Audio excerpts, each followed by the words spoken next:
Hi friends, good morning. எல்லோரும் எப்படி இருக்கீங்க? இன்றைக்கி சனிக்கிழமைங்க. இன்றைக்கி என்ன ஸ்ரீநிதிக்கு டிஃபன் பாக்ஸ் பேக் பண்ணேன்னு காட்டுட்டுங்களா? காலையில் ட்ராவலில் சாப்பிட்ற பிரேக்ஃபாஸ்ட்டும் மத்தியானம் லஞ்சுக்கும் பார்த்திங்கன்னா முட்டை தொக்கு செஞ்சு கொடுத்து விட்டுருந்தானுங்க. சைடிஷ் வந்து நம்ம இன்றைக்கி செஞ்சு கொடுத்து விட டைம் பத்தல, அதனால் முட்டை தொக்கோடே அமுச்சு விட்டுட்டேனுங்க.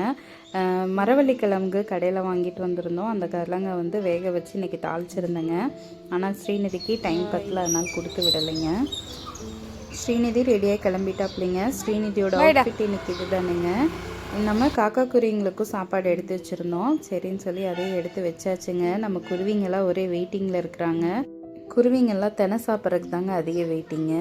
காக்கா தான் நம்ம சாப்பாடு சாப்பிட்றாங்க. குருவியெல்லாம் 1-2 குருவி தான் ஒயிட் ரைஸ் சாப்பிட்றாங்க. இப்போ நம்ம ரெகுலர் குருவி பாருங்கள். இவர் அசையவே மாட்டார், பயமே இல்லை, அப்படியே இருப்பார். போ போய் சாப்பிடு, போப்பா போய் சாப்பிடு. பக்கத்துக்கு போனாலும் தைரியமாக இருக்கலாம்.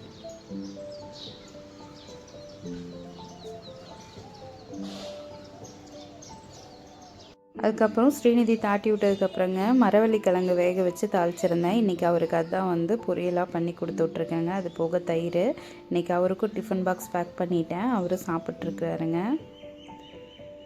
டைம் பார்த்திங்கன்னா 8 மணி ஆயிடுச்சு. அவரும் ரெடியாகி கிளம்பிட்டாப்புல. இந்த வீடியோ பிடிச்சா லைக் பண்ணுங்கள், சப்ஸ்கிரைப் பண்ணலைன்னா பண்ணி பாருங்கள். தேங்க்யூ.